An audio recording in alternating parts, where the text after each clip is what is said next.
Alright, so today I'm going to talk about heart rate variability, or HRV, and how we can utilize it to determine our nervous system state of performance. So in simple terms, heart rate variability is the variance in time between beats of your heart. So if your heart rate is 60 beats per minute, that means that your heart isn't actually beating at 1 beat per second. There's actually a variance in between those heartbeats. So we know this because of RR intervals. So if you look at an EKG, you see something like this, and these spikes are known as the R phase. And then the RR intervals is the difference between each spike.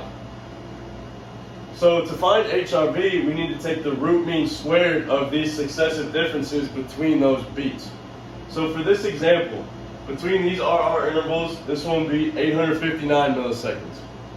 And then in the next one, it would be 793 milliseconds. So we subtract 793 from 859, we get 66. We square that number. And then we go from 793 to 726. So we have to subtract there and we get 67. We square that number as well. So we have those two squared numbers and we add those together. Once we add those together, we take the mean of those numbers. And once we have the mean, we take the square root of the mean. And that's where we get the root mean squared of the successive differences between those beats, and in turn get our HRV, which in this case would be 67. So that's how we determine our HRV. But to understand HRV, we need to understand how the autonomic nervous system affects it. So the autonomic nervous system is part of the peripheral nervous system, and it controls things like, it controls involuntary actions of our physiology, things like digestion, blood pressure, and then obviously heart rate. So there's two branches to the autonomic nervous system, the parasympathetic and the sympathetic nervous system. The parasympathetic nervous system is known as the rest and digest part of the nervous system. It's known to decrease heart rate because when we're at rest, we want to lower heart rate. The parasympathetic nervous system takes care of things like digestion and hair and nails growing and recovery. So things that we do, things that our body naturally does to recover when we're at rest. Then we have the sympathetic nervous system. So this is known as the fight or flight nervous system. It's going to increase heart rate. So the sympathetic nervous system is going to be sending signals when we're exercising or a stress comes upon us. If we're presenting for school, a stressor comes upon us, or we're exercising, and get an increase in heart rate. That's our sympathetic nervous system sending those signals. So to understand the HRV and how we get that variance in between beats, we need to understand how the competition between these two branches works. So if we have a balanced nervous system, the parasympathetic and the sympathetic nervous system are going to be both sending signals at the heart. So the parasympathetic nervous system is going to be telling the heart to beat slower, and then the sympathetic nervous system is going to be telling the heart to beat faster. So if we're sending both those inputs, the heart is going to have that variance because it wants to beat faster for a little bit, and then it wants to be slower for a little bit. So that's how we know our heart rate, so our body and our nervous system is balanced, because we're getting that variance. So now we can talk about high versus low HRV. So like I said, if our nervous system is balanced and we have a high HRV, we can get inputs from both these and we can adapt to our current environment. So if we need to go race, our sympathetic nervous system can send those inputs and take over because our body is balanced and ready to go.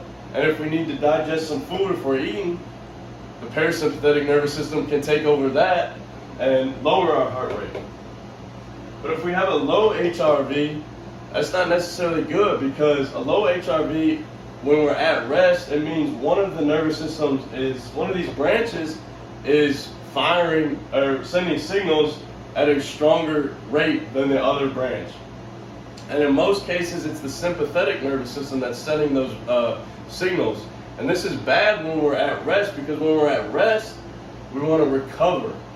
But if we have a low HRV at rest, that means that the sympathetic nervous system is sending those signals, and it can mean a lack of recovery, fatigue, stress, sickness, things like that. that could make our performance decrease. So if we have a low HRV for the day, that means our performance is going to go down, and we need to figure out why we're not recovered and how we're going to optimize our training program to recover and in turn get a better performance. I'm going to talk about that now. Alright, so now that we've talked about heart rate variability, we can talk about stress and recovery. So to start, I'm going to talk about a supercompensation curve. So if this line across is your baseline HRV, well, if we apply a stressor, so a high intensity day in the weight room, heavy power cleans, heavy squats, that's going to be a high stressor. So that's going to drop this this curve because we're applying a lot of stress. But if we have optimal recovery, this curve is going to come back up and hit this point of recovery, and we're even going to get this improvement. So our HRV is actually going to increase, and we're going to have a higher HRV because we're getting optimal recovery from that stress and we're realizing the gains of our training. However, if we look at this red line, if we apply that same stress and we don't get optimal recovery, and we apply another stress before we have that optimal recovery, we'll never reach back to baseline HRV, and our HRV will remain low and we'll be fatigued and have a chance of overtraining. So if we stick to this black line and realize our improvements, we'll have higher performance and a lower risk of injury. But if we stick to this red line and keep having high intensity bouts after one another without getting sufficient recovery, we're going to have a low HRV because we never get back into that stage of rest and digest from our parasympathetic nervous system. So we're going to have a decrease in performance and a higher risk of injury. So it's important that we can utilize this HRV, because if we get this stress, we can now know exactly when our HRV is back to normal, or even when we've realized these gains, so now we can apply another stressor and again get even better. So that's where HRV can come in to optimize our training program if we look at it on a daily basis. We also need to look at stress outside of training. So the body can't tell between different stressors. So stressors in training can have the same effect on the nervous system as the stress that you get from a finals week or having to give a big presentation to a large audience. So to explain how stressors outside of training can affect HRV, I'm going to talk about the neuroticism stability continuum. So a highly neurotic person is going to be very emotional and tense and moody a lot of the time, compared to the stability side, which is a highly emotionally stable person who is easygoing and very calm. So within the continuum, most people are somewhere in the middle and probably leaning one way or the other, but very rarely do we see a highly neurotic person that's strictly that way, or a highly emotionally stable person. Most people are usually somewhere in the middle. But it's shown that the neuroticism stability continuum also has a big effect on the autonomic nervous system and the limbic system, which has to do with emotions. And like we talked about the autonomic nervous system, which has to do with heart rate and blood pressure. So for example, if we have a highly neurotic person and we have to give a presentation to a large group, that highly neurotic person is going to have higher increases in heart rate and blood pressure, and it's going to take them even longer to return to that parasympathetic state even after the stressor is over, because they're constantly thinking about that stress, and it's causing the stress to the nervous system, and that's actually going to lower our HRV as well, compared to an emotionally stable person who's going to be calm within their presentation, and they're going to return to that parasympathetic state right after the stressor is over. So we got to be careful with how the personality affects those different stressors as well, and how those affect our HRV.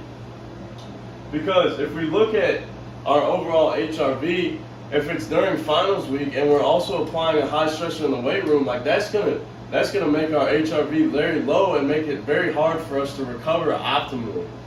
So that's why HRV is very useful in determining how ready our nervous system is to be able to apply another stimulus or another stressor to it, because we can tell when we're optimally recovered instead of continuing to apply high stressors and possibly overtrain and hurt ourselves and fatigue our body. So That's why HRV is important, and we can take all of this into consideration within training and outside of training. All the stressors come together, and we can tell this from our HRV.